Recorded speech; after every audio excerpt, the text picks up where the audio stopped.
6차 산업 스토리텔링 프로젝트 세 번째 강의를 시작하겠습니다. 이번 시간에는 유럽의 또는 유럽연합의 주로 독일이나 오스트리아, 스위스, 중부 유럽 쪽에 있는 나라에서 이른바 6차 산업형 농업농촌 공동체를 어떻게 꾸려가고 있는지 그 대표적인 사례, 그리고 운영 모델, 그리고 그와 관련된 국가 또는 유럽연합의 정책, 제도 이런 것들을 살펴보는 시간을 가지도록 하겠습니다.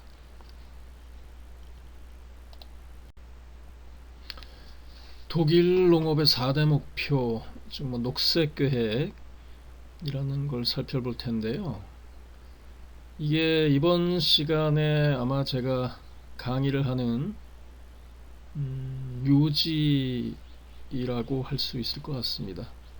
독일 농업뿐만이 아니라 독일은 유럽을 대표하는 국가니까 독일을 비롯한 유럽의 농정은 어떤 기조와 철학을 가지고 집행이 되는지 이 녹색계획 네 가지 항목을 살펴보는 것으로 여러분들은 충분히 짐작하고 이해할 수 있을 거라는 생각을 하고 있습니다.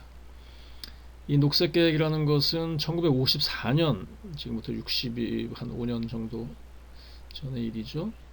수립이 됐고요. 이 1954년이라는 건 어떤 의미가 있냐면 독일은 여러분도 잘 아시다시피 세계대전을 두 번이나 일으킨 전범 국가잖아요. 1945년에 이제 2차 세계대전 이제 항복하고 이제 패망을 한 나라인데요. 1954년이면 채 10년도 안 된 기간에 우리가 그동안 많이 배웠었던, 들었었던 한강의 기적의 모델이기도 했던 라인강의 기적이라는 경제적인 부흥을 이루게 되잖아요.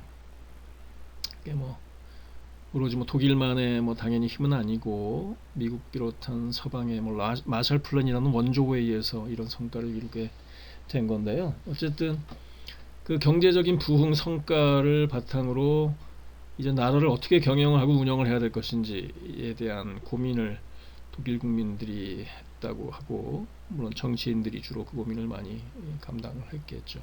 이 결론을 내린 게 농촌을 복원해야 되겠다, 그리고 농업을 지켜야 되겠다, 이런 결론에 이르는 거예요. 그거는 그 전쟁을 치르면서 이 사람들은 농업의 중요성, 식량을 생산하는 농업의 중요성을 뼈저리게 이제 절감을 했을 거고요. 그래서 녹색계획을 추진하는데 핵심적인 기조와 철학으로 네 가지 항목을 이 사람들은 정리를 합니다. 잘 안 외워져요. 저는 이 얘기를 100번도 더 했을 것 같은데요. 지금까지 이런저런 강의를 다니면서 토론회에서 너무나 인상적이고 중요한 얘기라서 잘 안 외워지는 이유는 내용을 보시면 알겠지만 너무 당연한 얘기들이거든요. 너무 상식적이고 일반적인 얘기라서 인상적이지 않아서 의외로 잘 이제 각인이 안 되는 문제가 있죠. 내가 장목을 그대로 한번 읽어보기로 하겠습니다. 물론 독일어를 누군가 번역을 해놓은 거라 원문에 100% 충실한 내용인지는 제가 확인할 바는 없지만, 일단 첫 번째는 농민도 일반 국민과 동등한 소득과 경제적인 목적이죠. 풍요로운 삶의 질, 사회적인 가치를 의미하는 거죠. 질을 향유하면서 국가 발전에 동참한다 입니다. 농민이 일반 국민과 동등한 소득, 우리나라에서는 이거를 도시 가계 근로소득과 대비해서 말을 하잖아요. 한 50에서 60% 사이. 이를테면 도시의 노동자들, 도시에서 생활하는 사람들은 예를 들어 한 달에 한 100만 원을 번다면 농촌에 사는 농민들은 그 절반밖에 안 되는 50%, 50만 원, 60만 원밖에 못 번다. 그러니까 생활 수준, 양적인 수준도 그렇지만 질적으로도 도시민들에게 그렇게 못 미친다. 그러니까 일반적인 도시민, 국민들에 많이 떨어져 있는 생활을 농민들은 감당하고 있다. 이렇게 얘기하죠. 그렇게 되면 어떤 문제가 생기냐면 국가 발전에 동참할 힘이 없죠. 그런 여력이나 그런 마음가짐이나 마음은 있다고 하더라도 먹고 사는데 급하기 때문에, 못 먹고 살기 때문에 국가 공동체의 발전에 동참할 수 있는 여력도 없고 자격도 없고 권한도 가지지 못하는 그런 처지로 농민들은 이제 전락하게 되는 그런 상황을 맞게 되는 거죠. 우리 농촌의 현실이 그런 상황이라고 할 수 있지 않습니까? 그거는 결국에 우리나라 농정의 기조 자체가 돈 버는 농업에 이제 초점이 맞춰져 있잖아요. 누구나 돈을 벌 수 없음에도 불구하고 돈 벌 수 있는 능력을 가진 특별한 농민들만을 위한 농정에 치우쳐져 있는 게 아닌가라는 이제 의심을 받게 되잖아요. 오로지 돈을 버는 게 경제적인 목적만 추구하는 게 농정의 목표가 아닐진데 식량을 생산하고 환경을 보존하고 공동체 질서를 유지하는 다원적 기능에 오로지 농업의 진정한 가치나 의미가 있을 텐데 안타깝게도 우리나라 농정 당국에는 경제적인 목적에만 경도가 돼 있잖아요. 그래서 누구나 열심히 하면 농업을 하면 돈을 벌 수 있다라는 이제 농정 기조를 계속 유지를 하고 있고요. 경쟁력 향상, 소득 증대만 추구하죠. 그러면 어떤 현상이 생기냐면 독일 국민들이나 정치인들은 이렇게 얘기를 합니다. 그러면 대다수 소농들은, 부농들은, 대농들은 괜찮지만 득을 보지만 그런 정책 때문에 일반적인 대다수 소농들 도태, 폐농, 이농하게 되잖아요. 그렇게 되면 어떤 현상이 생기냐면 도시로 몰려가게 되죠. 먹고 살 수 없으니까 농촌에서, 지역에서. 그런 도시의 빈민, 난민으로 전락하게 되죠. 우리나라의 70년대, 80년대 공업화, 도시화, 산업화의 물결 속에서 이농, 폐농한 농민들이 도시로 몰려가서 도시의 공장에서, 시장에서 생계를 의탁을 하고 뭐 그런 장면들이 떠오르잖아요. 국가 발전에 동참을 하지 못하죠. 주변으로 전락하고 마는 현실. 그래서 양적으로는 국민의 지금 5% 또는 3%밖에 남아있지 않은 존재감으로 농민들의 현주소가 그렇게 나타나 있잖아요. 그리고 두 번째는 국민에게 질 좋고 건강한 농산물을 적정한 가격에 안정적으로 공급한다입니다. 너무 당연한 얘기입니다. 부연 설명을 아예 했어요. 좀 더 강조해서 농산물을 과대 포장해서 비싸게 파는 것은 세금을 내는 국민을 배반하는 일. 세금을 내는 국민이라는 걸 굳이 여기다 언급한 이유는 제가 첫 번째 강의 때 잠깐 언급한 것 같은데 독일의 농부들도 우유 농사를 져서 수익성이나 생산성이 맞지 않아서 농업소득만으로 가게를 유지하기가 어렵기 때문에 그러면은 농촌에 문제가 생기고 국가에 문제가 되기 때문에 국가나 사회가 그걸 챙겨준다고 얘기했잖아요.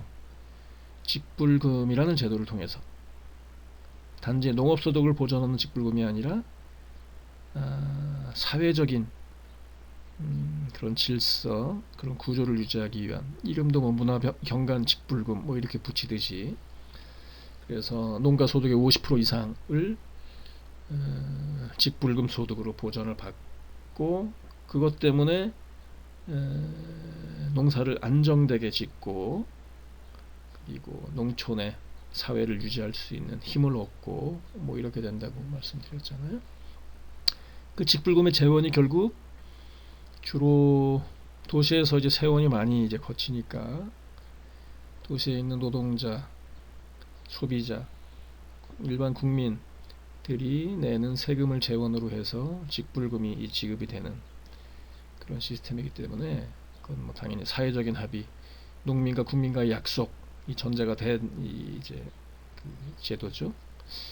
그래서 직불금을 받는 그 화답으로 좋은 농사를 져서 건강한 농산물을 적정한 가격에 국민들한테 안정적으로 공급하는 게 농부들의 사회적인 책무, 사회적인 농부의 진정한 모습 뭐 이렇게 이 사람들은 강조를 하고 있는 겁니다. 그 세 번째는 국제농업 및 식량 문제 해결에 기여한다 라고 돼 있어요. 우리나라 먹거리 문제도 해결하지 못하는데 우리나라 형편에서 식량자금률 24%, 5% 정도밖에 안 되기 때문에 이게 뭐 피부에 와닿지 않는 얘기지만 유럽이나 유럽연합은 당연히 경제 공동체, 운명 공동체, 농업 정책을 같이 하는 공동 농업 정책을 공유로 하는 그런 나라이기 때문에 독일의 문제가 오스트리아의 문제고 프랑스의 문제고 프랑스의 문제가 독일의 문제고 뭐 이렇게 돼 있는 그런 시스템이잖아요. 그래서 만약에 독일에 어떤 해에 우유가 과잉 생산이 됐다고 하더라도 그걸 조금 만만해 보이는 다른 유럽의 나라로 밀어내거나 이런 거를 하지 않는, 그러면 시장 질서 자체가 이제 교란이 되고 공동체 약속 같은 것이 깨트려지는 그런 혼란이 발생하기 때문에, 그리고 결국엔 나중에 그 랑대비로 남의 나라 문제가 자기 나라로 돌아오기 때문에 이 사람들은 그렇지 않습니다. 다른 나라에 목을 조이지 않는다라는 표현까지 쓰면서까지 이거를 준수를 하고 있어요. 그 다음 네 번째는 개인적으로 가장 이제 체감됐던 이제 항목인데요. 왜냐하면 눈으로 보고 다니니까요. 그 알프스 자락에는 한마디로 그림 같은 풍광이 펼쳐져 있거든요. 그리고 마치 동화 속의 나라 같은 그런 풍광이어서, 근데 원래 모든 자연은 그런 모습이었겠죠. 그렇지 않은 나라는 그 자연을 훼손하거나 인공에 의해서 변형하거나 뭐 이래서 그렇게 안 보이는 걸 텐데요. 그 나라 사람들은 유독 자연, 문화, 전통, 유산 이런 것들을 거의 입에 달고 살다시피 하는 것들을 지켜볼 수 있었습니다. 오죽하면은 독일 농민들의 별명이 국토의 정원사, 국민의 별장지기 뭐 이렇게 불리거든요. 농민들은 그걸 별명을 자랑스러워하고. 그래서 제가 실제로 목격한 건 여기 있는 내용 그대로입니다. 국도변, 아름다운 호숫가에 상점도 간판도 들어설 수 없다. 저는 하나도 못 봤어요. 제가 호숫가, 거기는 이제 알프스 자락이기 때문에 아름다운 빙하호들이 이제 많이 있거든요. 제가 본 거는 호수, 물, 그리고 물에서 한가롭게 놀고 있는 백조, 이름 모를 새들, 그리고 들풀들, 들꽃들, 뭐 이거밖에 못 봤거든요. 그래서 여기는 항목이 하나도 과장되거나 허위가 아니다라는 것을 저는 직접 목격했기 때문에, 이 독일 농업의 4대 목표로 되는 녹색 계획이 오늘날의 독일의 농정, 나아가서는 유럽의 농정을 지탱해 온 확고한 기조고 철학이다라는 걸 분명히 말씀드릴 수가 있습니다.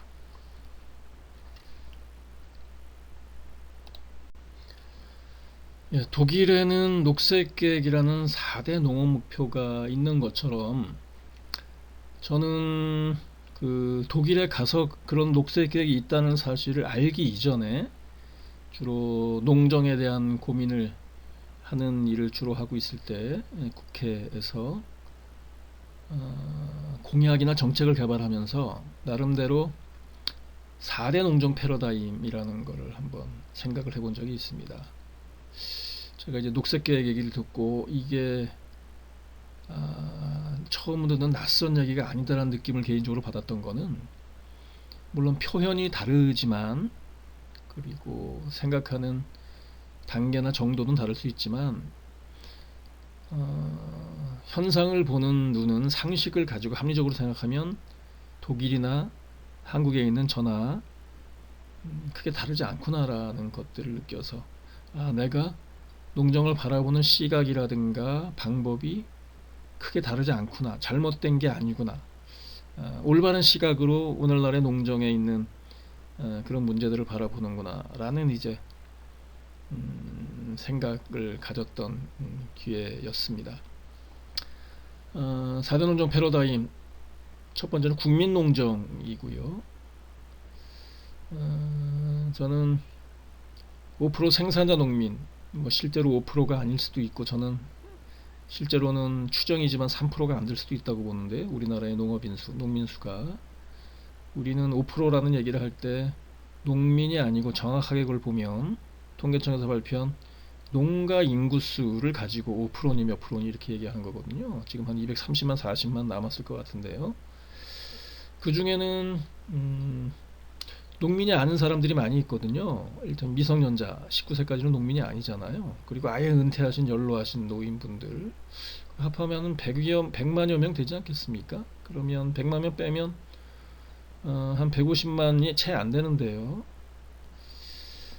그중에 사실상 뭐 통계상으로는 농민이지만 실제로 농사를 영위하지 않는 사람들이 적지 않을 것이고, 그래서 저는 3%가 채 안 될 수도 있다. 3%나 5%나 뭐 그게 그거지만 어쨌든 그냥 뭐 통계청의 자료를 인용하면 5%라고 하고요. 5% 농민들만 농업의 굴레에서 벗어나려는 노력을 해서는 아무 소용이 없다는 생각을 해요. 고립이 돼 있기도 하고 이미 주변인으로 존재감이 없는 상태여서 아무도 농민들의 목소리를 듣고 있지 않는 상황이기도 하고요. 그러면 나머지 95%에서 97% 사이는 도시에 주로 살고 있을 거고요. 공업과 관련된 농업 이외에 농업의 반대편에 있는 산업에 주로 종사하는 노동자들이 많을 거고요. 그들은 오로지 음, 또 월급을 많이 받아서 또는 장사 매출을 많이 일으켜서 지갑에 돈이 두둑하게 있으면 식량 걱정은 굳이 하지 않는 그런 입장에 서 있을 겁니다. 왜냐하면 동네 앞에 있는 마트에 가면 식량이 산더미처럼 늘 쌓여져 있거든요. 수입 농산물이 많죠. 그 중에는 상관없죠. 이분들은 과연 그 농산물들이 어떻게 생산해서 식탁에 어떻게 올라와서 자기가 그거를 취득하는지, 그걸 통해서 생명을 유지하는지에 대한 고민을 하진 않죠. 단지 돈을 얼마나 어떻게 벌 것인지에 대한 고민만 합니다. 그래서는 우리나라 농업이 유지될 수 없다는 생각을 전 하고 있어요. 그 고민을 농사를 직접 짓는 농민만큼은 아니겠지만 최소한 농민의 입장에서 공감을 하면서 그 입장을 배려를 하고 감안을 해서 농산물, 식량이 어떻게 생각되는지에 대한 걱정을 같이 해줄 수 있는 자세 정도, 전 그 정도만 해도 농정의 책임 주체로 동참할 수 있다고 저는 의미를 부여하고 싶은데요. 그러지 않고서는 우리나라의 농업은 현상을 유지하기가 이미 많이 붕괴됐지만 앞으로도 저는 비관적이라는 생각이 듭니다. 인식의 전환이 일단 필요하다는 생각이에요. 남의 일이 아니다. 마트에서 식량이 생산되는 게 아니고 농지에서 식량이 생산되는 것이고, 마트에 있는 식량은 안타깝게도 우리나라에서 자급하는, 우리나라에 생산되는 우리 농산물이 아닌 경우들이 많다 라는 각성 고민 같은 것들 해야 될 시점입니다. 이번에 코로나 바이러스가 이제 사태가 생기면서 전 세계가 단절 격리가 돼 있는 상태잖아요. 농산물 수입할 수 없을 겁니다. 농산물을 제대로 생산할 수 없을 것이고, 이번에 아마 실감을 할 수 있을 것 같은데요. 어느 정도는 식량이 어떻게 무기가 될 수 있는지.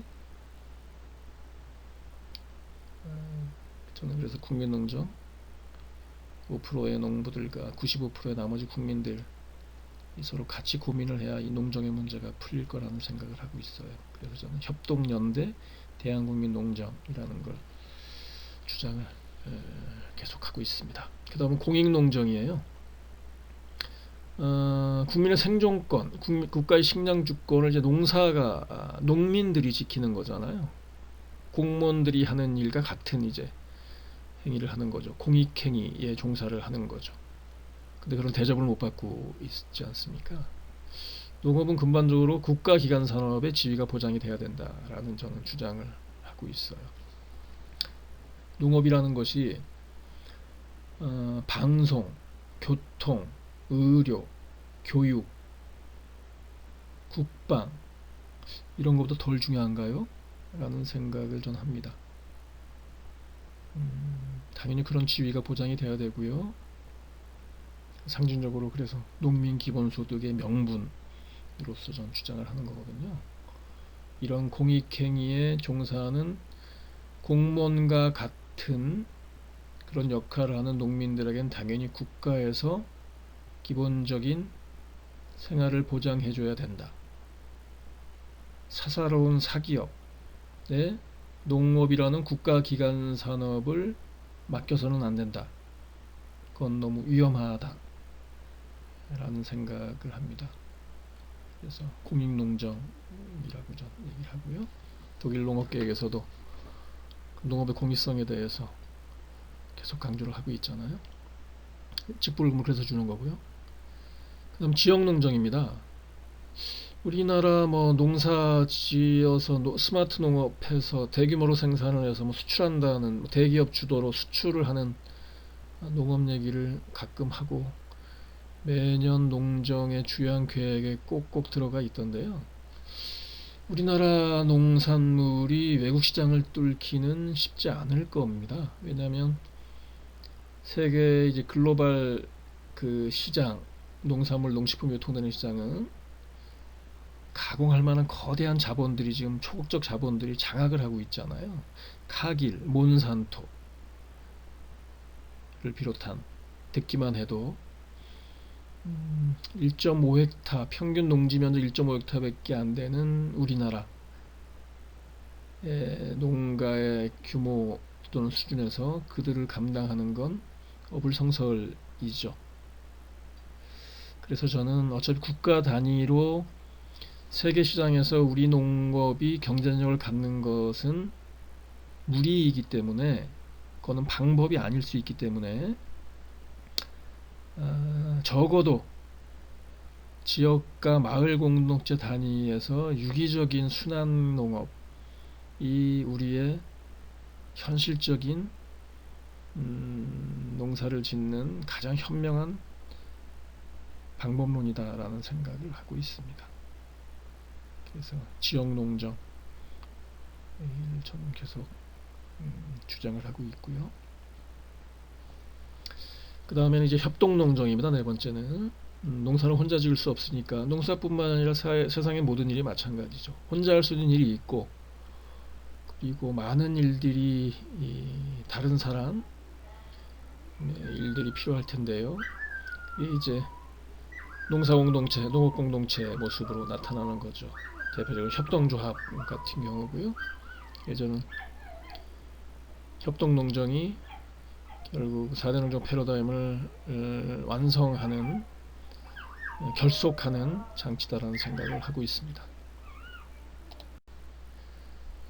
이렇게 농민들도 국민들과 동등한 대접을 받고 그래서 농민들이 좋은 농사를 짓고 안심하고 그리고 기꺼이 자연과 문화와 전통과 이런 것들을 잘 지키고 이런 사회적 농부가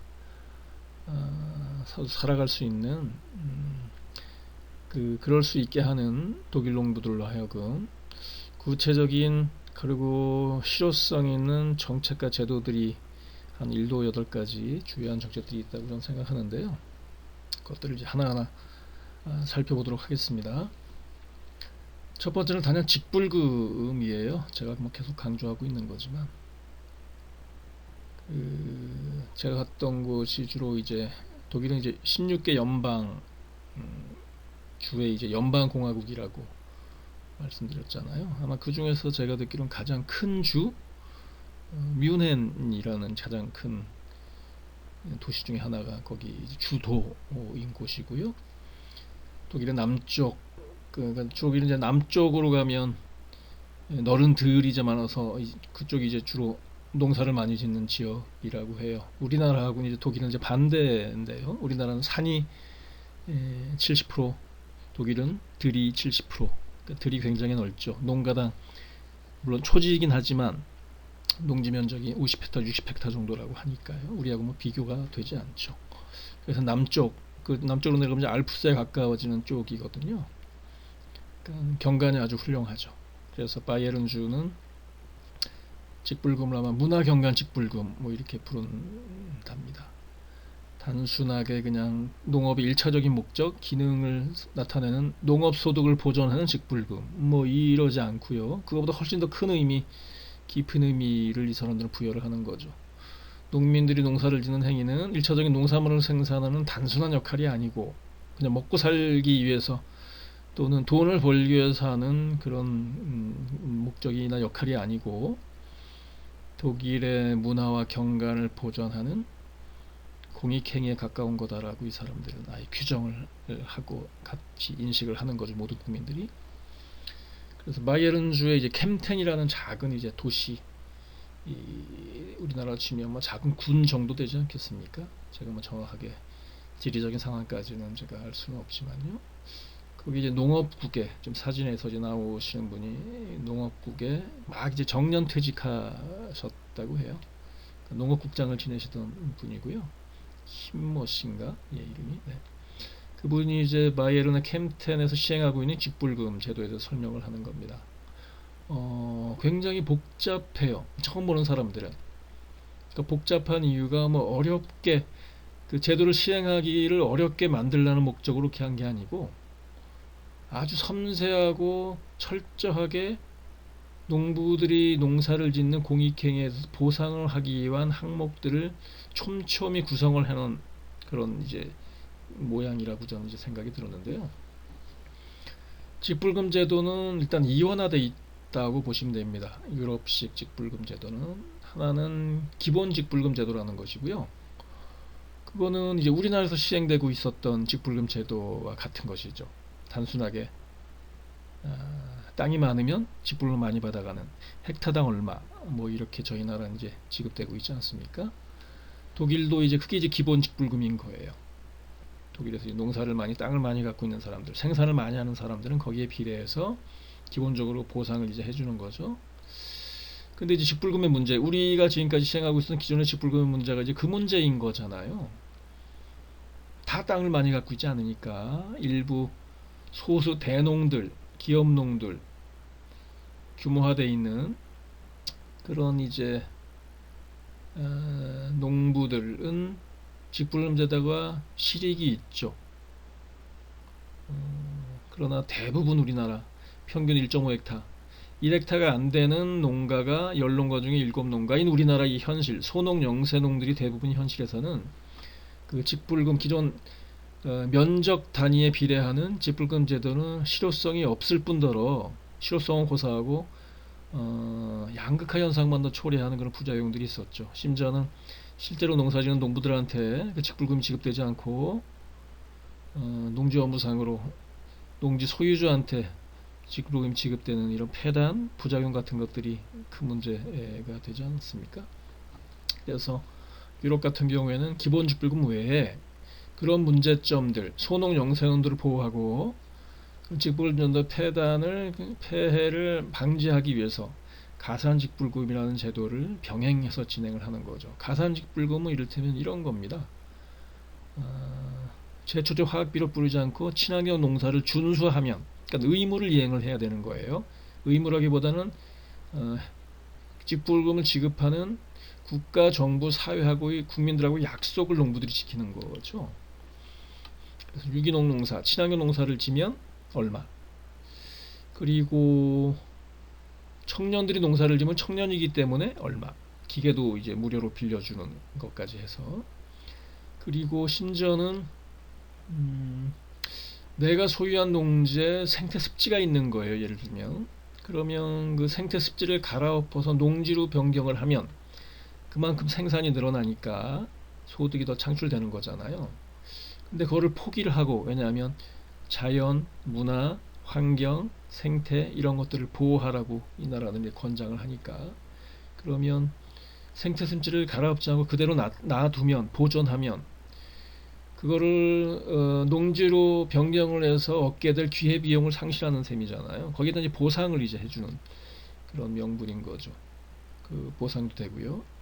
그리고 이 나라는 이제 동물보호적 사육이라는 게 이제 법적으로 명시가 되어 있다고 했잖아요.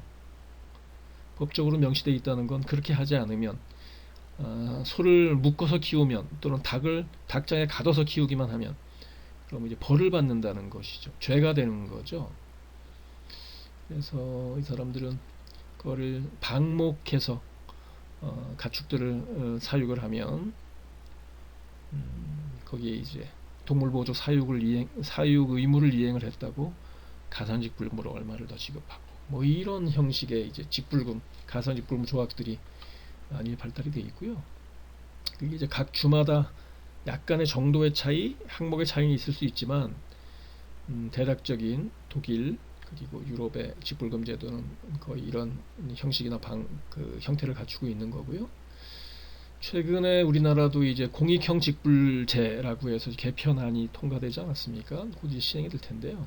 결국엔 유럽에서 지금 하고 있는 캠텐 C 같은 곳에서 하고 있는 가산 직불금 제도 같은 것들을 이제 보완을 하는 거거든요. 기존에 면적 단위로만 지급이 되던 직불금 제도에서 소농 또는 0.5헥타 예를 들면 0.5헥타의 소유 농지밖에 안 되는 그런 소농 영세농 같은 경우에는 기존의 기본 직불금 제도라는 게 별 소용이 없잖아요. 실효성도 1년에 뭐 20만 원, 30만 원 이렇게 직불금을 받는 경우가 많다고 저는 얘기 들은 것 같은데요. 소득 보전 효과가 거의 없다고 봐야 돼요. 유명무실한 제도일 거라서. 그래서 최근에 뭐 된 개편안 이렇게 뭐 시행령이 구체적으로 만들어져야 되겠지만 제가 얼핏 기억나기로는 0.5헥타에 그 면적이 불문하고 연에 한 120만 원, 뭐 1년에 한 10만 원 꼴이 되는 거죠. 그 소농직불금 제도 같은 것들이 이제 이번에 공익형직불제로 개편되면서 아마 새로 신설되는 거로 이제 들었습니다. 시작일 거고요. 저는 만약에 그런 공익형직불금 제도가 제대로 정착이 되고 잘 개선이 돼서 시행이 되면 사실상 제가 계속 그 주장을 해왔었던 농민 기본소득 효과에 상응하는 그런 효과가 이제 기대를 할 수가 있어서 그래서 직불금으로 농민 기본소득에 농민에 한해서는 국민들은 기본소득으로 가되 농민에 한해서는 직불금 제도가 결국에 기본소득의 효과를 감당할 수 있겠다는 이제 기대 같은 것들이 분명히 뭐 있습니다.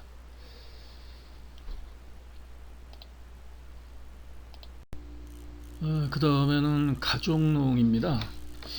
독일이나 오스트리아 이런 쪽은 아마 그 농업인, 농가 구조에서 가족농이 아마 90% 이상일 거예요. 물론 우리나라도 외령적으로 보면 이제 가족농이 뭐 거의 그 정도를 차지하고 있을 텐데요. 단지 외형적인 구조는 뭐 유사점이 있을지 모르지만 내용은 좀 다르지 않을까라는 저는 생각을 하고 있습니다. 우리나라 가족농을 이렇게 정교하게 계획되어 있는 가족농 시스템이라고 보기는 어렵죠. 그냥 부부가 그냥 운명적으로 농가를 그냥 유지하는 그런 차원이라고 볼 수 있고요. 독일이나 오스트리아 같은 경우는 그 반면에 굉장히 체계적이고 계획적인 가족농 시스템이 정착 고착이 된 게 아닌가라는 생각이 들어요. 왜냐하면 그 명백한 이제 증거가 이 사람들은 11살부터 농업학교를 가잖아요. 그러니까 11살부터 그 부모가 짓고 있는 농사를 승계받을 철저한 과학적인 그런 준비를 하는 그런 시스템이 만들어져 있거든요. 그러니까 11살에 이제 농업학교 쪽을 가서 뭐 고등학교 전문학교 거쳐서 제가 가봤던 농가들 같은 경우에는 20대 중반 후반쯤 되니까 우리나라에도 뭐 그런 유사한 제도를 뭐 하고는 있긴 하지만 내용은 또 뭐 전혀 다르죠. 농사의 장인, 농업의 장인이라고 할 수 있는 마이스터를 하고 있거든요. 그러니까 마이스터는 아직 농사 기술의 장인을 뜻하는 게 아니고 그 나라에서는 농부가 될 아이들, 학생들을 가르치는 교수 또는 교사의 자격, 그 사람들이 이제 마이스터 되는 과정에서 인문학 공부도 뭐 철저히 하고 뭐 이런다고는 들었습니다. 그래서 지금 뭐 사례로 제가 들고 있는 오스트리아 오베른도르프라는 뭐 작은 이제 농촌 지역의 뭐 소도읍 정도가 되겠죠. 거기에 이제 대표적으로 카이센호프 친환경 유구농가라고 부를 수 있는 뭐 소, 돼지 이런 거 키우고 육가공하고 여기는 또 우리하고는 사정이 좀 다른 게 각 농가마다 그 형편이 되면 자체적으로 이제 소돼지를 도축할 수 있게 이렇게 법적으로 되어 있고요. 물론 그 위생 문제라든가 이런 것들은 공적인 수의사들이 와서 철저하게 매주 와서 이제 체크하는 그런 이제 관리 시스템이 가능하니까 이제 그런 방식으로 운영이 되는 것 같고 그래서 카이센호프는 뭐 전형적인 가족농이라고 할 수 있어요. 그러니까 부부가 있고요. 그리고 뭐 이미 마이스터 정도에 와 있는 이제 아들 정도가 있는 2대 가족농이고요. 저 뒤에 이제 산이 보이는데 이 카이센호프가 농사를 짓는 규모는 150인가 180헥타 정도라고 들었어요. 물론 대부분은 저 뒤에 보이는 산의 이제 임야 쪽이죠. 거기는 주로 아들이 맡아서 어쨌든 뭐 농촌관광 체험 관련된 프로그램 운영을 하기도 하고, 또 이쪽 이제 산 알프스 특히 자락에 있는 이런 농가, 또 그 낙농가들은 1년에 한 세네 달 정도 그 알프스 자락 이제 산자락에 소들을 이제 방목 올려 보내서 산에 자생하는 여러 가지 이제 산약초 뜯어먹고 자라는 그런 소들을 이제 키우는 거거든요. 이제 뭐 그런 걸 맡아서 하기도 하고, 부부는 뭐 가공하고, 여기도 당연히 농간에 직판장이 있어서 무슨 요일 몇 시부터 몇 시까지 이제 여기서 생산하는 농식품들을, 농산물들을 사고자 하는 이제 주로 뭐 단골 고객들이 되겠죠. 찾아와서 구매하고 뭐 이런 시스템으로 뭐 운영이 뭐 되고 있는 걸 봤습니다.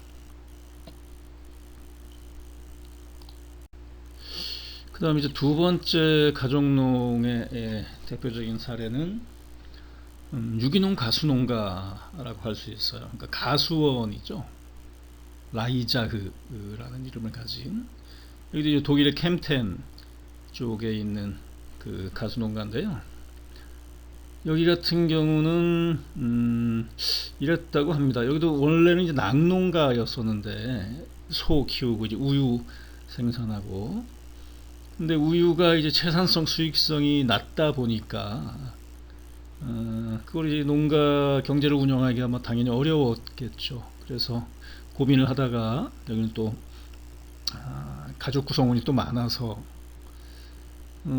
가수원, 그러니까 장목 자체를 이제 가수로 바꾸는, 이 나라 사정을 들어보니까 굉장히 모험적인 시도였다고 하는데요. 왜냐하면 가수가 잘 세배 그 생산하기가 어려운 그런 여러 가지 이제 조건, 뭐 기후 토양 뭐 이런 문제일 수 있겠죠. 그럼에도 불구하고 여기는 이제 모험을 어쨌든 해서 결과적으로 뭐 성공을 한 거죠. 그래서 여기는 이 가수원이 라이자 가수 농가가 위치해 있는 지역으로 해서 사방, 그러니까 동서남북 한 80km 안쪽에는 유일한 가수 농가라고 합니다. 그만큼 가수 농사를 짓는 게 얼마나 어려운지를 알려주는 그런 사례가 되겠고요. 여기는 뭐 사과, 딸기, 블루베리, 뭐 이 배, 뭐 이렇게 해서 뭐 한 굉장히 많은 장목들, 사과만 해도 뭐 몇 가지 이상의 장목들을 이렇게 연중 생산할 수 있는 그런 시스템으로 되어 있고요. 딸기도 마찬가지로 뭐 조생종, 만생종 해서, 딸기는 주로 수학 체험 위주로 사람들이 이제 직거래 유통을 하는 것 같은데요. 뭐 체험 프로그램하고 연동이 돼서 그렇게 하기도 하고, 심지어는 쐐기풀 종류인데 그게 뭐 약리적으로 뭐 이뇨 작용이 있는 거라고 해요. 그래서 뭐 제약회사에 이제 계약 재배 형식으로 그걸 가공을 해서 납품하기도 하고, 뭐 이런저런 어쨌든 관련된 이제 것들을 하고요. 그리고 이 자료에 뭐 유심히 보시면 그 아이가 닭을 들고 있는 게 표지의 사진을 제가 띄워놨잖아요.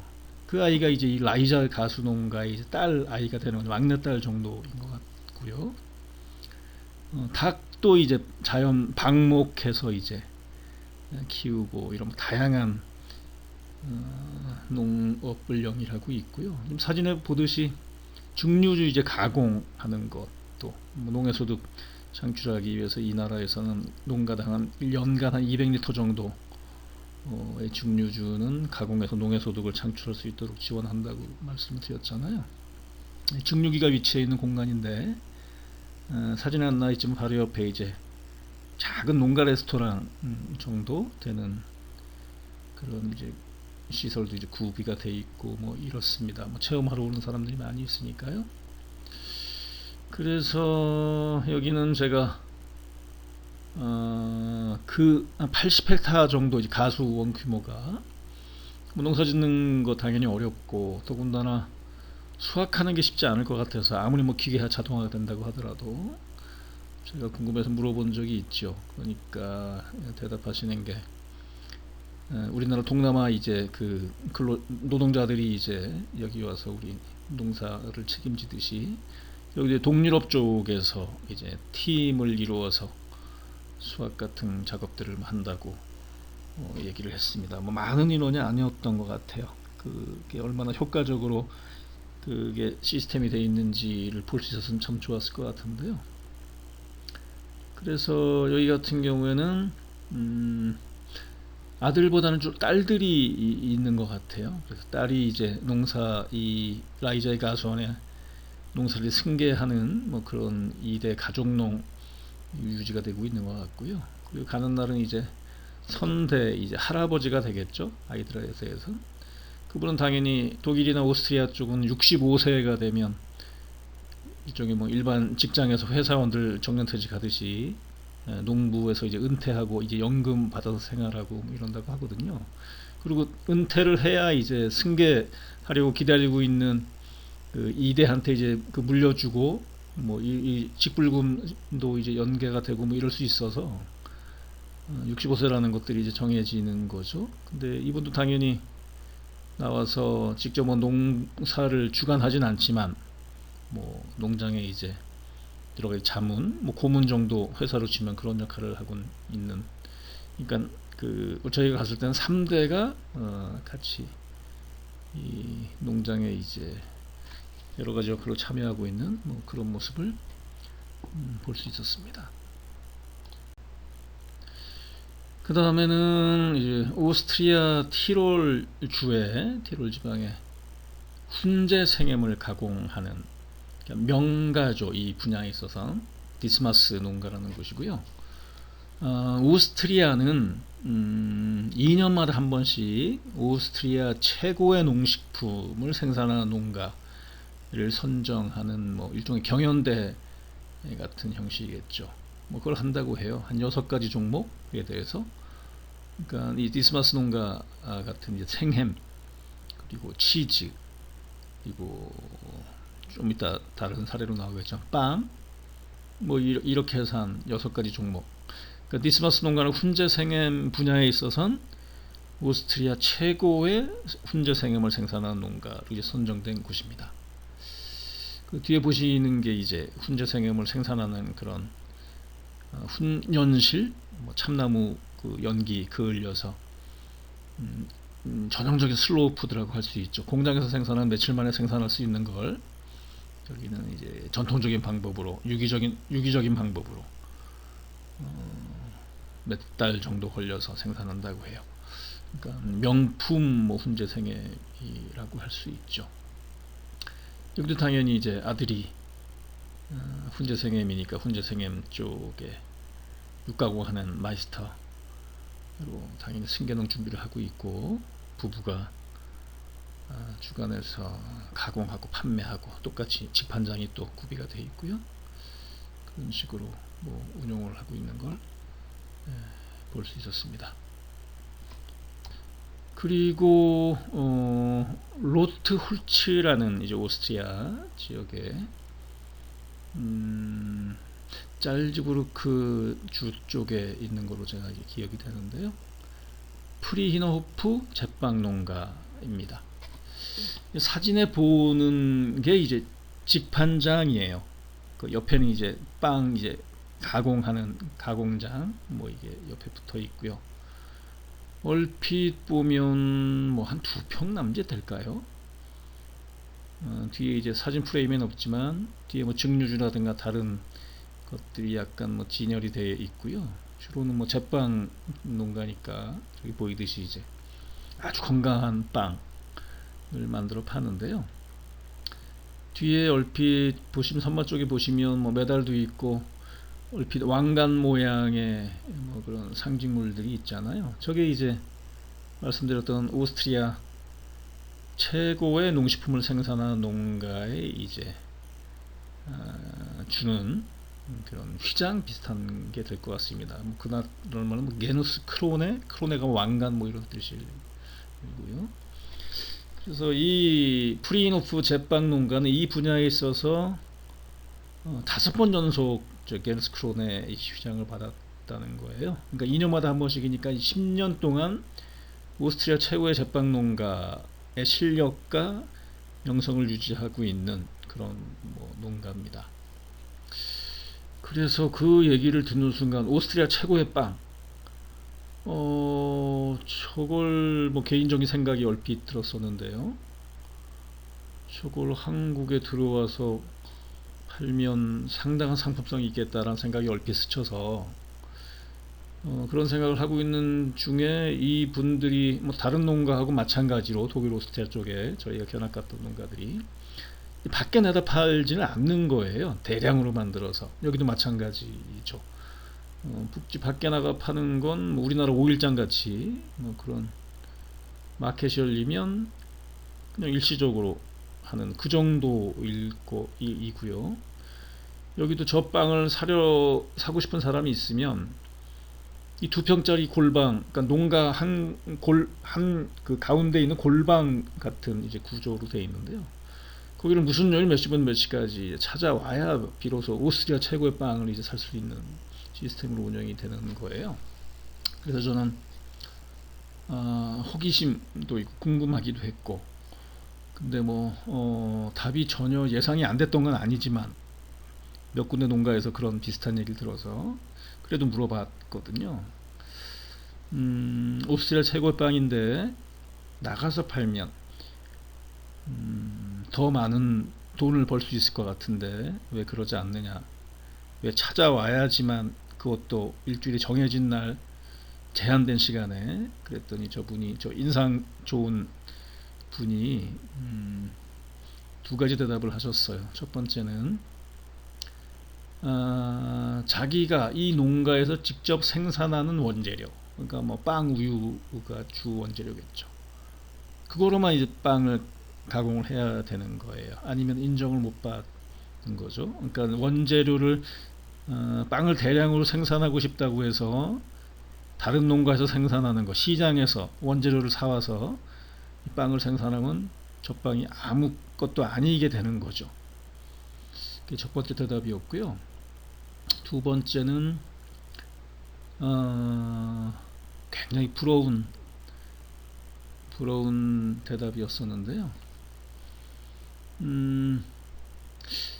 그렇게 내다 팔지 않아도, 많이 내다 팔아서 돈을 많이 벌지 않아도 뭐 그럭저럭 먹고 살만한데 뭐하러 그러느냐는 이제 투로 이제 말을 하셨어요. 근데 제가 이 농가 들어갈 때 보니까 농가가 그렇게 분홍 같진 않았어요. 집의 상태를 봤을 때 농가도 좀 허름했고, 상대적으로 다른 데 비해서. 그리고 들어보니까 여기는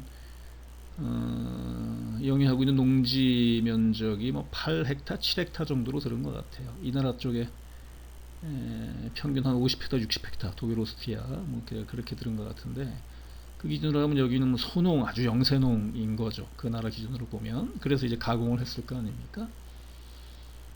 그래서 그럼에도 불구하고 먹고 살만한데, 저분의 이제 표정을 보면은 먹고 살만한 듯한 그런 표정이잖아요. 아주 편안한 표정이죠. 그게 이제 제가 농사를 잘 짓기에 먼저 우리나라 농촌 또는 한국 사회에서 먼저 준비가 되거나 선언돼야 할 것으로, 사회적 자본, 사회 안전망 뭐 이런 얘기를 제가 얼핏 한 것 같은데, 이 나라는 이제 그게 선행돼 있고 구축이 돼 있는 거죠. 농사를 잘 짓기 위해선 서로 협동해야 되고, 서로 믿어야 되고, 도시민 소비자와 생산자가 이 사회적 자본 아닙니까? 서로 룰을 잘 지켜야 되고, 좋은 농사를 져서 합리적으로 적정한 가격에 소비자들한테, 국민들한테, 도시민들한테 공급을 해야 되고, 뭐 이런 것들이 사회적 자본이고요. 그러니까 그 사회적 자본이 협동신뢰 규범 네트워크가 제대로 구축되고 유지되기 위해선 또 선행 조건이 있는 거죠. 사회적 자본의 선행 조건. 저는 그걸 사회 안전망이라고 보는 거거든요. 사회 안전망이라는 건 먹고 사는 걱정과 두려움이 없는 거죠. 최소한 적어도. 그래야지 먹고 사는 거에 대한 불안함, 불투명성, 심지어 두려움 이게 없어야 서로 돕고 협동하고 서로 믿고 신뢰하고 서로 룰을 지키고 약속을 지키고 상도의를 지키고 그리고 협력적인 네트워크를 맺고 뭐 이게 가능하잖아요. 그거는 뭐 법으로 정한다고 해서 되는 게 아니니까. 예를 들면 협동조합 기본법, 특별법 만든다고 해서 그 다음날 자동으로 협동이 되는 게 아니잖아요. 법보다 중요한 건 이제 그런 거잖아요. 사회적 자본과 사회 안전망. 그러니까 독일이나 오스트리아, 유럽이 뭐 일반적일 텐데요. 특히 중부 유럽 쪽, 북부 유럽 쪽은 뭐 더 강하죠. 사회 안전망, 사회 복지로 이제 저희가 이제 눈에 보이는 제도들이 많이 생기는 거고요. 중요한 것들만 얼핏 저희도 알만한 것들만 거론을 하더라도 이 나라는 무상교육이거든요. 학교 이제 학비를 안 내죠. 그러니까 가난한 아이들도 배우려는 의지나 능력만 있으면 얼마든지 공부할 수 있는, 그리고 가난한 사람도 아프면 얼마든지 병원에 가서 치료할 수 있는 이 무상의료가 여기는 구축이 되어 있고요. 그리고 급여 노동자들은 만약에 해고되면 제가 얼핏 듣기로 뭐 2년 3년 동안 이전에 받았던 급여의 80% 정도 90% 정도가 실업급여 형식으로 나오고요. 그리고 실직해 있는 기간 동안 재취업을 국가에서 정부에서 적극적으로 당연히 알선해 주기 때문에 놀지 못하게 하기 때문에 그 세 가지만 하더라도 이분이 저한테 했던 저희 질문에 대해서 했던 먹고 살만한데 못하러 빵을 많이 만들어서 굳이 내다 팔아야 되느냐 들고 나가서 해야 되는 대답이 이제 이해가 되죠. 그 얘기 뭐냐면 첫 번째 답은 자기가 생산할 수 있는 능력 분수에 맞는 그러니까 자기의 직접 생산한 원재료만을 써야 되기 때문에, 그러니까 더 많이 만들고 싶어도 그건 욕심을 내서 될 일이 아니죠. 그러니까 욕심을 부리고 싶어도 부리지 못하게 하는 기제가 작동하는 거죠. 그리고 두 번째는 사회가 자기가 욕심 부리지 않고 좋은 농사를 짓고 좋은 농식품을 가공해서 국민들한테 소비자들한테 공급을 할 수 있도록 안정되게 안심하고 사회가 그걸 가능하도록 사회 안전망이라는 장치로 돌보고 보살피고 이렇게 되는 거죠.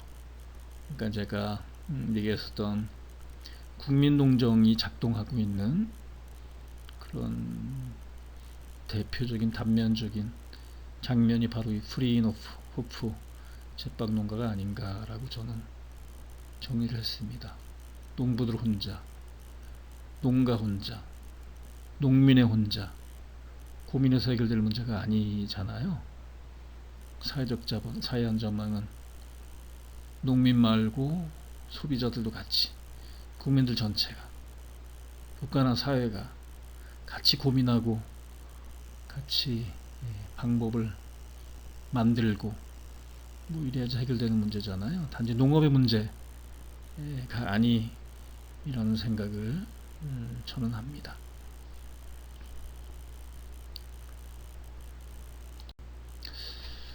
그 다음에는 농업공동체, 대표적으로 협동조합이라고 할 수 있어요. 독일, 오스트리아, 유럽연합의 농업을 지금의 상태 수준으로 만드는 몇 가지 솔루션 중에서 중요한 것들이 독일, 오스트리아 쪽은 이제 농가 구성상 90% 정도 이상이 이제 가족농이라고 했잖아요. 농가 단위로는 당연히 1차 농산물 생산하는 그쪽으로 이제 부부 또는 2대 가족농이 책임지고 운영을 하고요. 그리고 그 다음에 농식품 가공, 유통, 뭐 농촌, 휴양, 체험 뭐 이런 쪽으로 넘어가게 되면은 농가만으로, 부부만으로, 가족만으로 감당할 수 없는 또는 가족 단위에서 운영하는 게 효과적이지 못한 그런 단계로 넘어가게 되는데요. 그래서 독일이나 오스트리아 같은 데는 이제 협동조합 시스템이 굉장히 발달이 돼 있죠. 그러니까 2차 가공, 3차 유통, 농촌관광 쪽으로 넘어가게 되면은 혼자 할 수 없는 일이, 혼자 해서는 잘할 수 있는 일들이 아니기 때문에, 그래서 제가 사례로 지금 들어드릴 독일 슈베비시할이라는 인구 한 5만 정도 되는 이제 작은 도시라고 들었습니다. 거기에 있는 슈베비시할, 우리말로 하면 농민생산자 조합, 저쪽 말로 하면 생산자 조합에 해당되는 말이 이제 게마인샤프트 라고 사람들은 분류를 하는데요. 저희가 예전 학교에서 게마인샤프트, 게젤샤프트, 독일의 이제 사회학 테니에스라는 사회학자가 이제 정리해 놓은 개념이고요. 게마인샤프트는 공동사회, 게젤샤프트는 이익사회.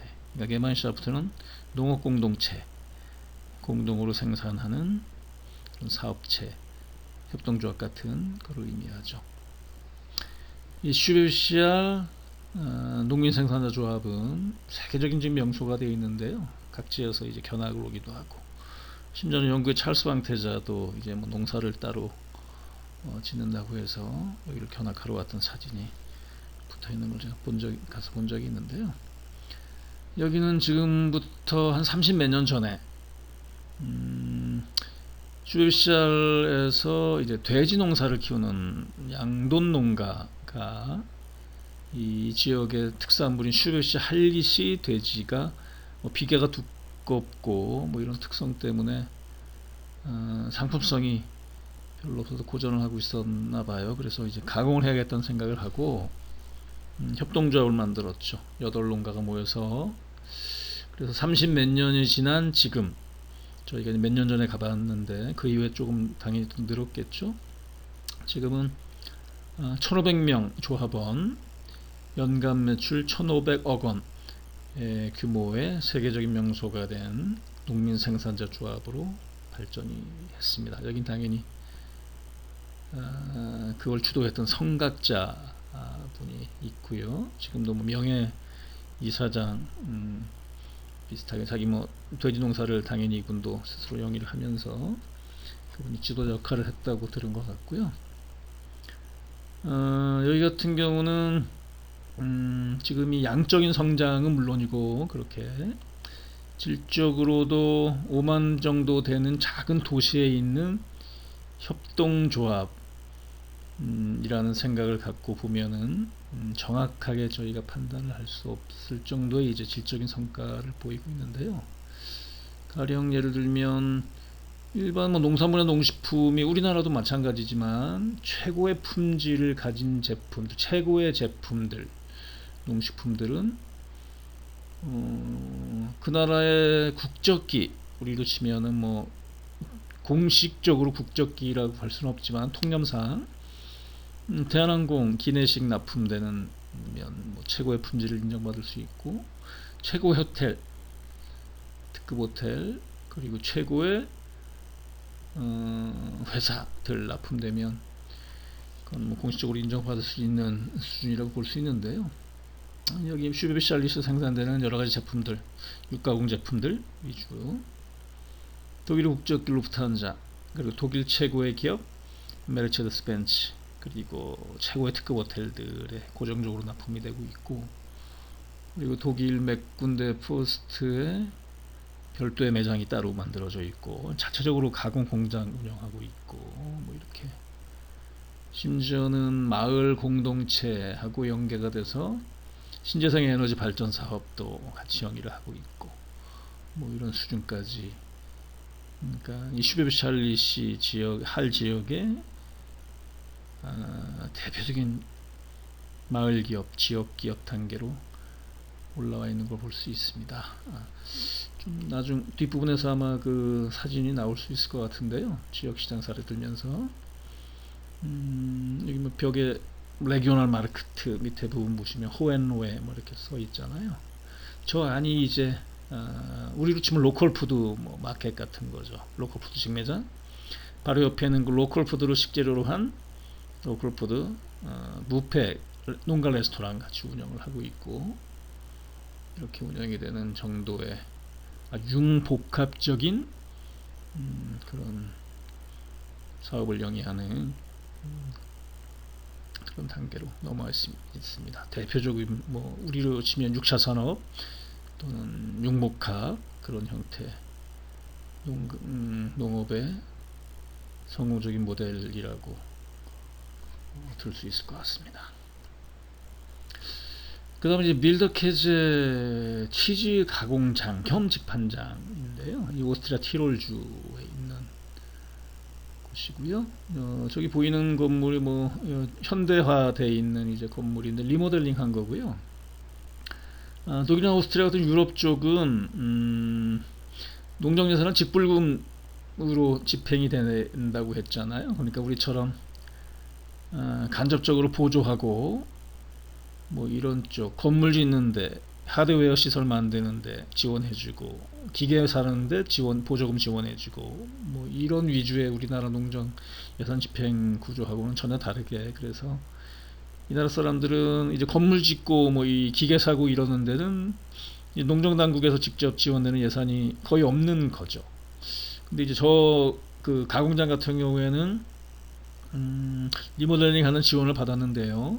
농정당국에서 받은 게, 정부에서 받은 게 아니고, 저 건물 자체가 400년이가 500년 된 그 나라 사람들은 전통 문화 유산 뭐 이런 거를 목숨처럼 저 사람들은 지키고 보존하고 뭐 이런다고 했잖아요. 그러니까 저 건물도 그 농가 주택인데 그거를 이제 지켜야 되기 때문에, 보존을 해야 되기 때문에 유네스코에서 지원을 받아서 리모델링 했다고 해요. 그래서 이 지역에 있는 아까 말씀드렸듯이 그 낙농가들, 일반 낙농가, 우유로는 채산성이 맞지 않기 때문에 이제 치즈로 가공, 부가가치를 높이기 위해서 6배, 7배가 부가가치가 높아진다고 하는데요.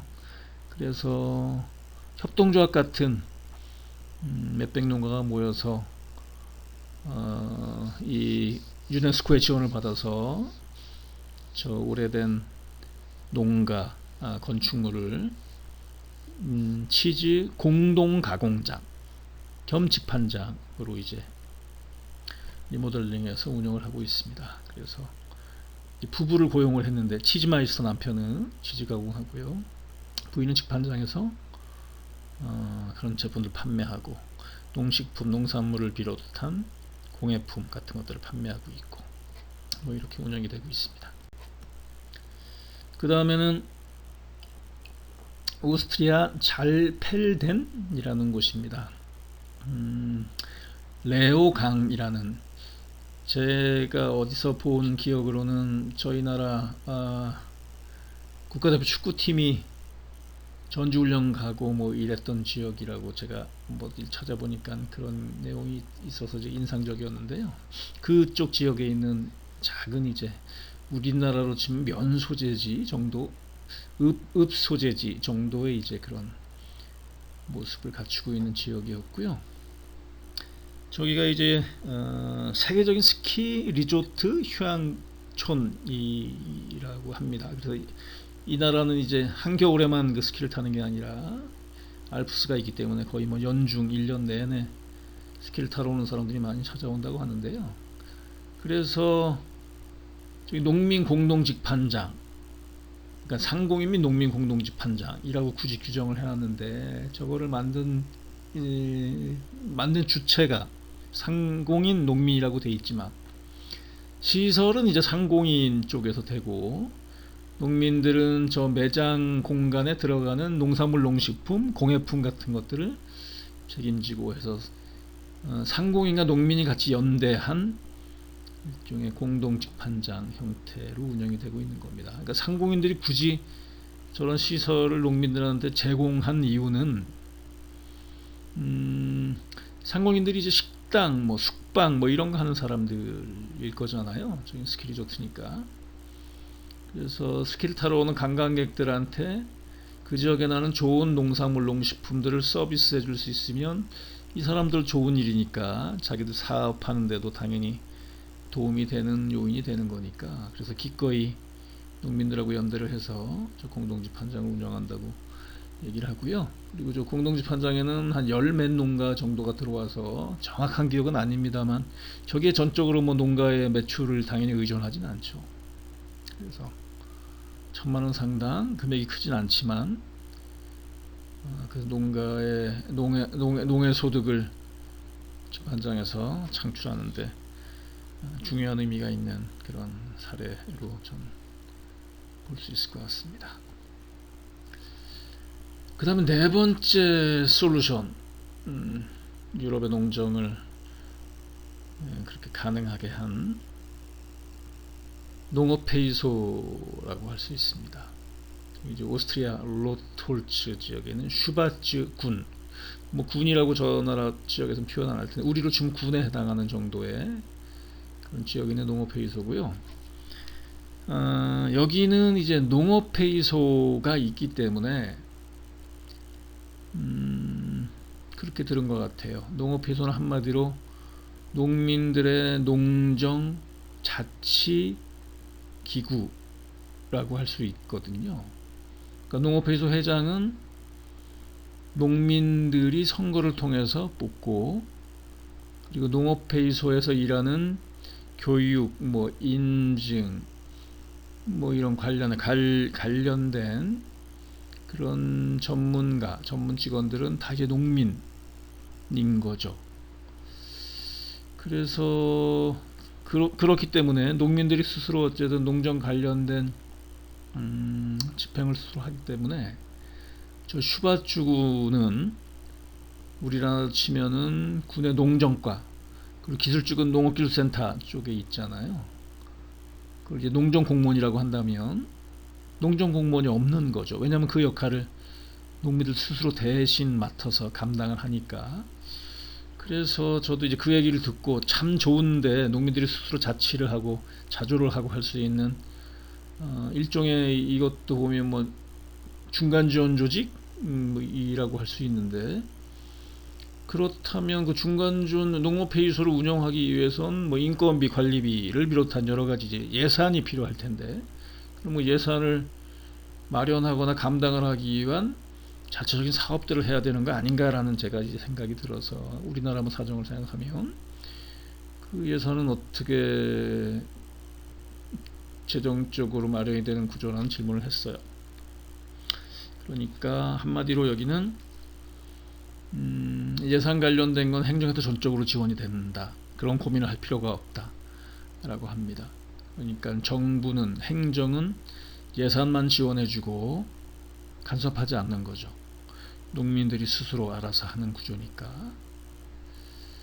그래서 이 농민들은, 그러니까 농정 공무원이 해야 될 일들을 스스로 이제 맡아서 하는 거죠. 그리고 여기 저희 안내해 주신 이제 교수님, 지도 교수님 말씀을 듣기로는 농업회의소는 당연히 자조하는 기관이, 농민들의 자치하는 기관이기 때문에 행정에 당연히 예속되어 있지 않죠.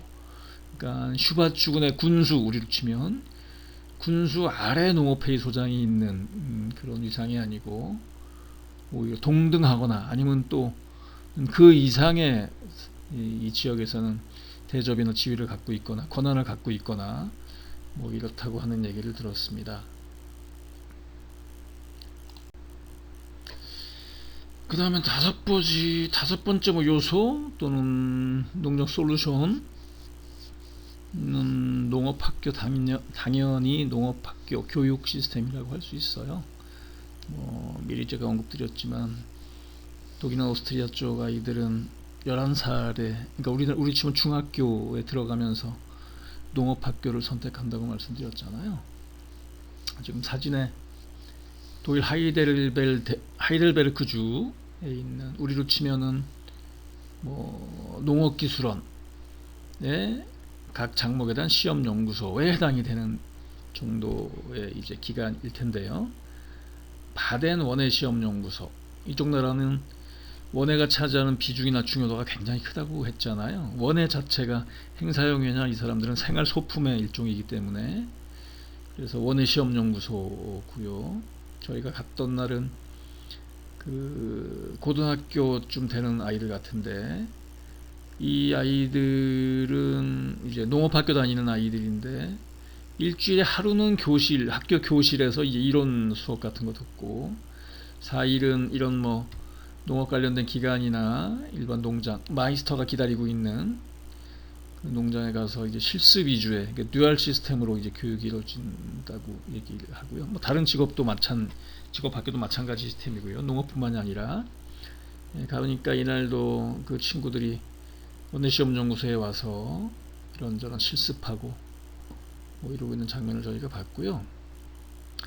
그리고 제가 그 원예시험연구소에 지금 사진으로 띄워놓은 저 장면을 굳이 띄워놓은 이유는, 이 원예시험연구소란다가 얼마나 그 시스템이나 이 체제가 잘 갖춰져 있는지를 상징적으로 보여드리는 장면일 수 있겠다 싶어서 보여드린 거고요. 이 사진을 놓고 제가 뭐 다른 강의할 때마다 저 시설이 무슨 용도의 이제 시설 같냐고 물어봤을 때 맞히시는 분들이 거의 없었어요. 지금 아름다운 화분들이 막 장식이 되어 있고, 일반 주택도 뭐 거의 저런 식으로 되어 있고요.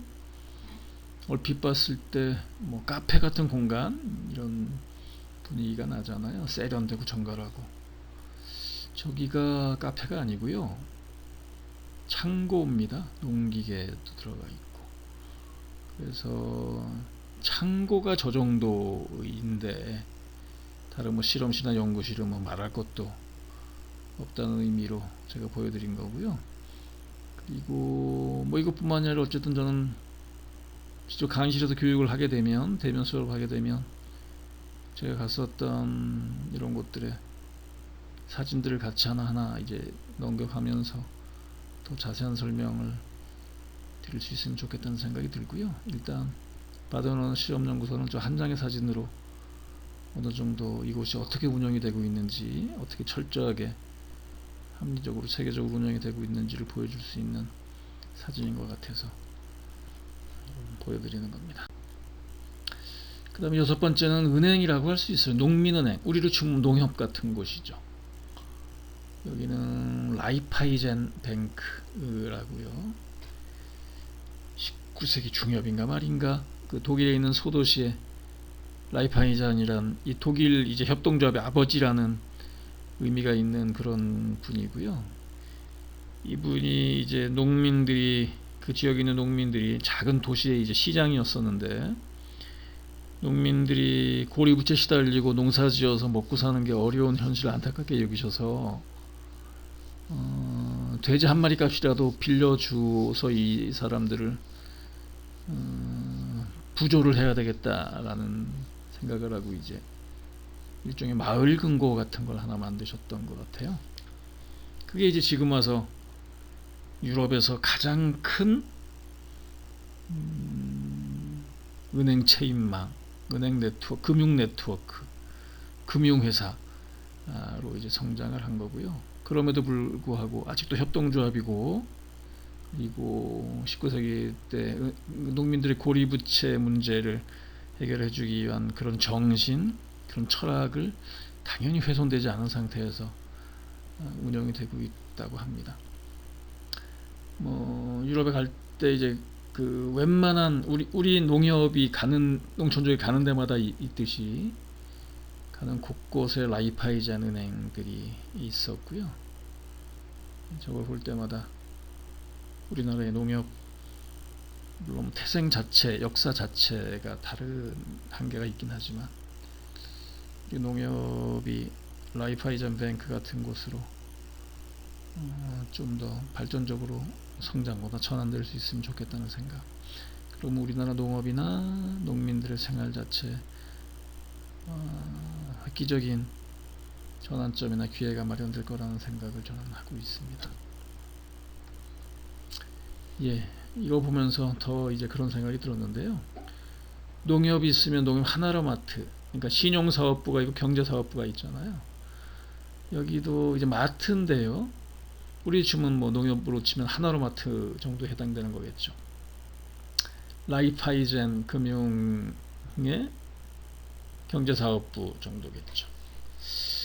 저기 이제 들어가는 입구에 독일어로 한 문장이 써 있잖아요. 뭐 사전을 얼핏 찾아보니까 아마 그런 뜻인 것 같습니다. 지역에서 생산된 좋은 농산물 농식품이 있어요. 뭐 이런 광고 문구, 홍보 문구 같아요. 저 매장 안으로 들어가 보니까 100% 유기농 종자부터 아까 그 슈바비슈 할게 호헨로에 농민 지역 시장에 있는 것도 마찬가지고 한 4,000종 되는 그 안에 들어가 있는 농산물 농식품들이 100% 유기농이에요. 얼핏 말씀드렸죠. 직불금을 받기 위해서는 친환경 농업을 준수해야 물론 뭐 친환경 농업 안 해도 되는데 안 하면 직불금이 지급이 안 되니까 해야 되는 거죠.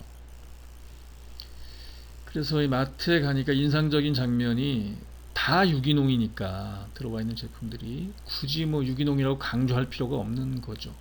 그래서 마트에 오히려 가장 좋은 위치에 더 좋은 가격, 높은 가격을 받는 제품들은 레기온이라는 지역이죠. 리존저형으로 치면 우리로 치면 로컬 푸드 같은 거죠. 그게 이제 가장 좋은 위치에 비치가 전시가 되어 있고 좋은 값을 받고 있고 뭐 이런 걸 볼 수 있었습니다. 그 다음에 농민시장, 아까 얘기했던 대로 그 슈베비치 할 그 생산자 조합의 안에 그 농민시장, 호헨로의 농민시장이라는 게 이제 따로 있습니다. 그 생산자 조합에서 같이 운영을 하는 거죠. 종자부터 한 4천여 종 되는 주로 뭐 육가공 제품들이 차지하고 있고요. 그리고 한 가지 좀 인상적이었던 건 당연히 독일에서 자체적으로 생산되지 않고 수입해 오는 것들이 있는데 수입은 단순한 수입이 아니고 예를 들면 특정한 스파이스, 양념류 같은 것들은 생산을 하고 싶어도 생산이 안 되니까요. 여러 가지 이쪽의 조건상 그 기후나 토양에 맞는 뭐 예를 들면 아프리카나 인도라는 곳에서 생산해서 들여와서 여기서 판매하는 그 농식품들이 몇 가지가 있는데요. 그거조차도 땅만 그쪽 땅인 것이지 농사를 짓는 관리자들, 매니저들, 책임자들은 당연히 이 슈레비시 할리시 생산자 조합에서 나가서 관리를 하는 거죠. 관리를 해서 그 기준에 맞는 대로 생산을 해서 여기 들어와서 판매를 하고 뭐 이런 식으로 운영이 되고 있었습니다. 이 매장 바로 옆 백화는 이제 여기서 생산된 농산물 농식품을 재료로 해서 운영이 되는 농가 레스토랑 뷔페가 옆에 운영이 되고 있었어요. 그리고 여기도 농민 지팡자인데요. 오스트리아 이제 몬드지어라는 곳입니다. 몬드지어는 오스트리아 독일어를 쓰잖아요. 몬드는 이제 달이고 지어 또는 제, 몬드제라고 읽기도 하던데요. 쟤는 이제 호수거든요. 이쪽 나라 알프스 자락, 오스트리아 쪽은 특히 그 빙하 호수들이 많잖아요. 아주 아름다운 호수들. 여기는 이제 달의 호수라는 의미도 그렇고 풍광도 그렇고 아름다운 호수가 있는 작은 이제 마을이고요. 거기 농민집 한 장이 있는데 여기 왜 이 농민집 한 장이 있냐면 이 몬드지어라는 곳이 제가 이제 여기 갔다 와서 저 개인적으로는 아주 그 인상적인 견학지 중에 한 곳이고요. 제가 여기 갔다 와서 그 영화를 한 2번인가 3번 더 본 것 같은데요. 여기가 뭐로 유명하냐면 그 영화 사운드 오브 뮤직에서 그 결혼식 장면을 찍었던 교회 또는 성당 이 있는 이제 마을인 거예요. 그래서 그 교회를 보겠다고 이제 관광객들이 굳이 작은 마을 다레호수라는 마을을 관광객들이 많이 찾아오는데, 그래서 이 행정 쪽에서 그 관광객들이 지나가는 아주 좋은 길목에 저 농민 직판장, 저기 몬드저 뭐 마우 라덴 뭐 이런 게 이 직판장, 농민 직판장 이런 의미일 것 같은데요. 그걸 마련해 준 거예요. 그래서 이 몬드저 쪽에 있는 농민들이 저 좋은 길목에 있는 공간에다가 농산물, 농식품 그리고 여러 가지 관련된 공예품들 갖다 놓고 이제 팔고 있고요. 그래서 농가의 이제 농해 소득을 창출하는 것들을 지원해 주는 것, 역할들을 행정에서 적극적으로 하고 있는 걸 볼 수 있습니다. 그 다음에 오스트리아 짤츠부르크 주 지역에 있는 홀러 농장주 이름이죠. 홀러 농가 직판장이고요. 여기도 이제 농가 안에 있는 건데 이제 주로 가공 쪽 그 이제 아내가 맡아서 그 농업회의소 가서 1년에 한 500만 원 되는 이 교육비를 자기가 내고, 그래서 하나하나 배워서 치즈, 햄, 소세지, 뭐 와인, 뭐 증류주, 뭐 이런 여러 가지 몇십 가지 정도의 가공 농식품들을 구비를 하고 있는 걸 볼 수 있고요. 그리고 남편은 농사도 짓지만 이분한테 이제 그런 그때 여기 가서 그 얘기를 들은 것 같은데요. 이쪽 나라의 농부는 이제 한 다리로만 서면 쓰러지니까, 그러니까 농사만 지면 먹고 살 수 없기 때문에 경제를 유지할 수 없어서 두 다리로 서야 된다. 두 다리 이상으로 서야 된다. 그 두 다리, 세 번째 다리가 그 6차 산업으로 발전하는 모양이잖아요. 그래서 가공도 해야 되고, 그 육통도 해야 되고, 뭐 농촌 체험 관광도 해야 되고. 그래서 이 남편분은 한겨울에는 목수가 되는 그런 역할을 하는 거예요. 그래서 벌통을 만들기도 하고 가구를 만들기도 하고, 그래서 전형적인 부부가 중심이 되어 있는 6차 산업형 농가의 전형적인 이제 사례로 들 수 있을 것 같습니다. 그리고 여기는 뭐 도시 지역이긴 한데 스위스 협동조합을 얘기를 하려면 뭐 스위스를 빼놓을 수 없을 것 같은데요. 스위스 쥐리히 쪽에 이제 갔을 때 동네마다 우리나라의 이제 농촌적 예를 들면 하나로마트 있듯이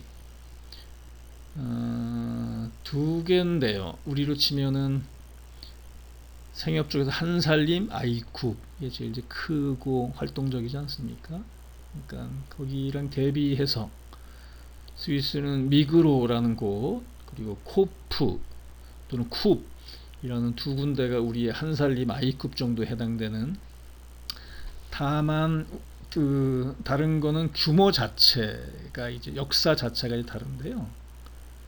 여기는 스위스는 아마 국민의 70% 이상이 이 생협, 소비자 생협 협동조합 조합원이라고 들은 것 같고요. 그래서 미그로, 코프 각각 연간 매출액이 뭐 정확하진 않습니다만 인터넷 여러 가지 자료를 검색을 하다 보니까 30조 원? 우리 아마 한살림하고 아이쿱은 5천에서 6천억 정도였다고 제가 얼핏 기억을 하고 있는데, 그것도 상당히 성장을 한 거죠. 그러니까 그 스위스 국민들의 생활소품 소비 시장을 생협이라는 협동조합이 장악을 하고 있는, 우리로 치면은 대형 할인마트 정도의 위상을 가지고 있는 그런 시장 구조입니다. 그래서 이 미그로라는 스위스의 대표적인 생협을 창업한 사람이 기억해둘 만한 사람인데요. 제가 듣기로는 스위스 국민들이 두 번째로 존경하는 위인이죠. 해당이 됩니다. 첫 번째는 아인슈타인이고요. 그러니까 두 번째니까 어느 정도의 스위스에서 중요한 역사적인 인물인지를 알 수 있는데, 이분은 이제 보따리상이었다고 해요. 미그로의 출발이. 미그로 인미에도 이제 도시하고 보따리를 들고 다니면서 소비자하고 연결해주는 뭐 그런 의미가 있다고 제가 얼핏 어디서 본 것 같은데요. 그래서 100여 년 전에 19세기 초 정도일 거라고 제가 기억이 되는데, 스위스는 뭐 산악지역이니까 알프스, 그래서 보따리상 일을 하다가 이분이 성공을 하신 거죠. 근데 이분이 성공을 혼자 독점하지 않고 1930년대인가 좀 지난 다음에 스위스 국민들한테 우리 주민 뭐 회사를 공개를 한 거죠. 그러니까 공유제로 만든 거죠. 협동조합으로 만들면서. 그래서 오늘날의 미그로의 신화가 탄생이 된 거고요. 세계에서 까르푸라는 대형 할인마트가 들어가서 정착하지 못한 두 나라, 한국하고 이제 스위스 얘기들을 사람들이 또 하기도 하고 그렇습니다. 저 미국의 창업자 이름은 좀 어려운데요. 생소한 낯선 이름이라서 고틀리프 누트바일러. 어디 보니까 그분은 관련된 뭐 전기가 곧 한판으로 이제 나온다는 얘기를 얼핏 들은 것 같은데, 그게 나오면 한 번쯤 읽어볼 만한 그런 이야기가 될 수 있을 것 같습니다. 그 다음은 농촌 휴양이라고 하는데, 굳이 뭐 저는 농촌 관광이라고 하지 않고 굳이 휴양이라고 저는 표현을 좀 하고 싶고요. 거기 저희 안내해준 교수님이나 거기 현지인들 말 들으니까 그 사람들은 우리가 농촌 관광 또는 그린 투어리즘이라 부르고 있는 그런 자체가 의미가 부르긴 어떻게 부르든지 간에 이 사람들은 관광의 개념으로 접근하지 않는다고 들었어요. 그러니까 농촌은 한마디로 하면 놀러 가는 게 아니라 쉬러 가는 곳, 그것도 옥기슬렴이고 경건하게. 농민들이 살고 있는 생활의 터전이잖아요. 거기는 유원지가 아니고.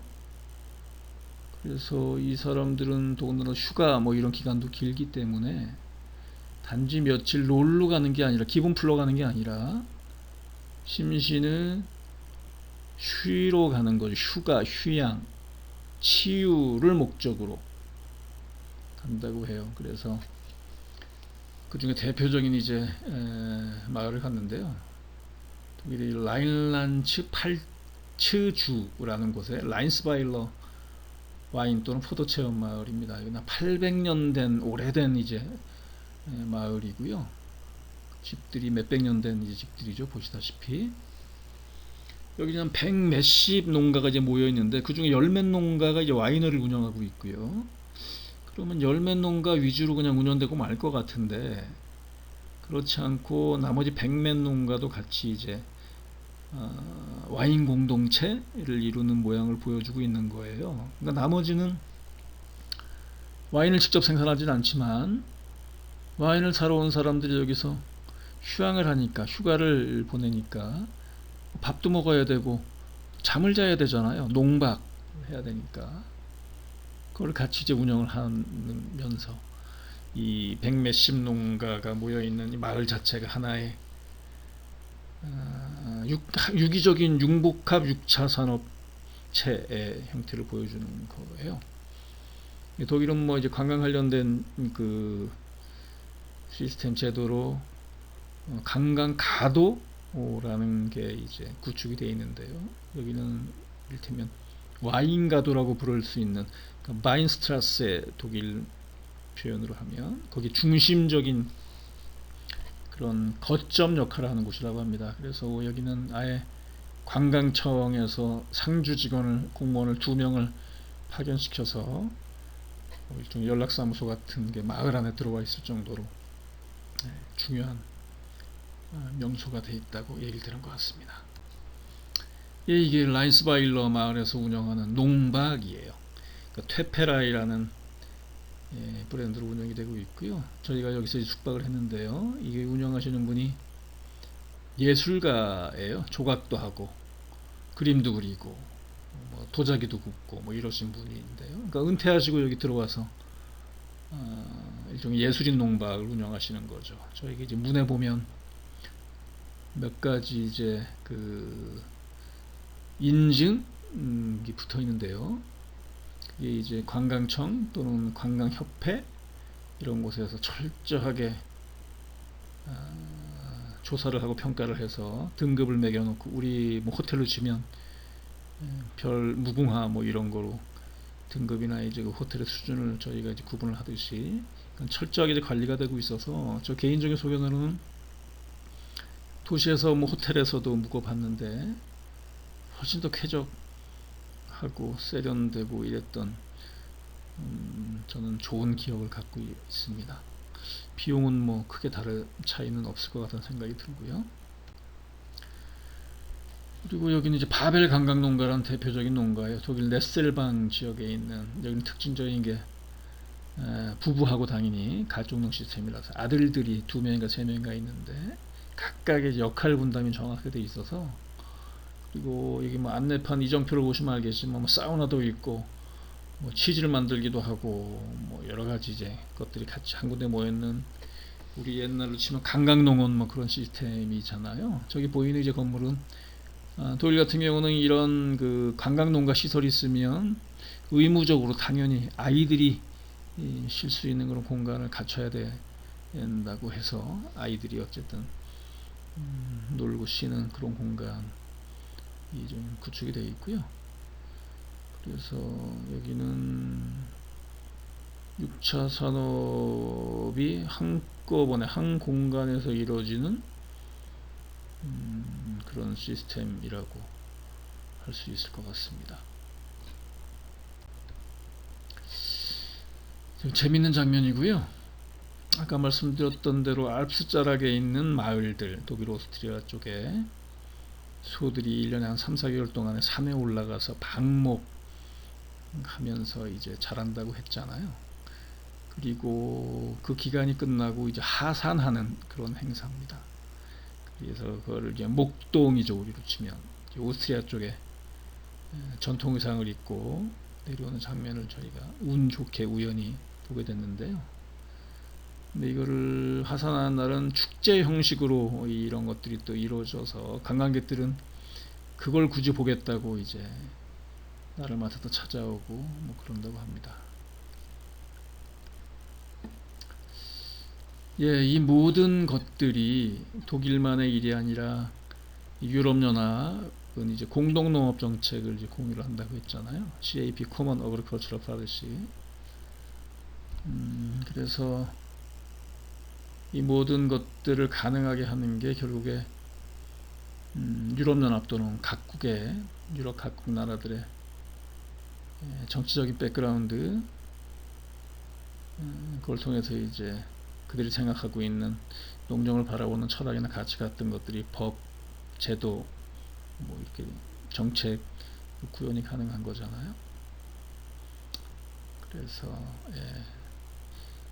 유럽연합의 공동농업 정책이 추구하는 농정의 가장 중요한 기조하고 철학이 한마디로 하면 돈 버는 농업에서 사람 사는 농촌 쪽으로 정책의 무게중심이나 방향이 옮겨온 결과로 지금까지 설명드렸던 직불금이니 가족농 시스템이니 협동조합이니 그리고 교육제도, 농업학교 같은 것들이 구현이 됐다고 저는 생각을 하고 있습니다. 그래서 저희 같은 경우도 농정의 패러다임, 기조 같은 것들에 대한 재고, 재설계 이런 게 필요한 작업이 아닌가라는 생각을 저는 해요. 법 하나 따로 만들고 정책 하나 따로 만들고 질불금 인상에서 예산도 편성하고 이 중요하지만 그 전에 기본적인 판이나 틀을 다시 정리하는 작업을 근본적으로 대대적으로 해야 되는 시점이 아닌가라는 생각을 합니다. 그 이제 시작이 올해부터 또 이때는 공익경직불제 개편이라고 보고 있고요. 그래서 그걸로 시작이 됐으면 그걸 비롯해서 병행해서 정책의 틀이나 패러다임을 바꾸는 작업들, 우리나라 이 농특위가 가동 중이긴 하지만 거기서도 그런 논의들을 진지하게 하고 있을 걸로, 해야 될 걸로 저는 당연히 생각을 하고 있습니다. 예, 이제 뭐 정리하면 결론적으로 제가 생각하는 농부의 나라, 농부는 국민의 생명을 책임지고 국민은 농민의, 농업인의 생활을 책임지는 나라. 유럽 같은 나라, 독일이나 오스트리아 같은 나라, 물론 완전하거나 완벽하진 않을 테지만 그런 농부의 나라로 가는 3단계 국가 경영 전략을 저는 정리를 하면 제가장 먼저 사회 안전망에 대한 고민이 선행돼야 된다는 말씀을 굳이 드리고, 농민기본소득 같은 것이죠. 그리고 무상의료, 무상교육 같은 것들, 그리고 2단계로는 사회적 자본, 신뢰, 협동, 연대, 규범 잘 지키는 거, 네트워크 뭐 이런 것들이고요. 사회 안전망이 잘 갖춰져야 사회적 자본이 정상적으로 생산되고 구축될 수 있다라는 거고요. 그 토대 위에서, 그 전제하에서 저는 법, 정책, 제도가 만들어져야 된다는 생각을 해요. 농업, 마을, 뭐 사회적 경제, 기농 관련된.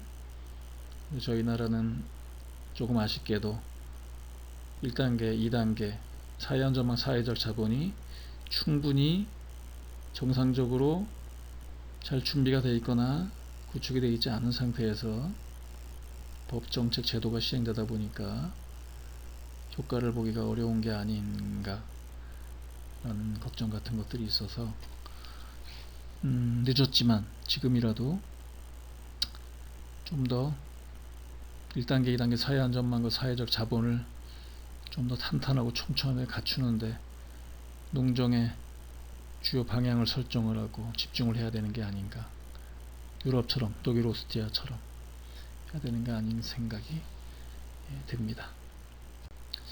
예, 세 번째 강의는 뭐 이상으로 정리하도록 하겠습니다. 고맙습니다.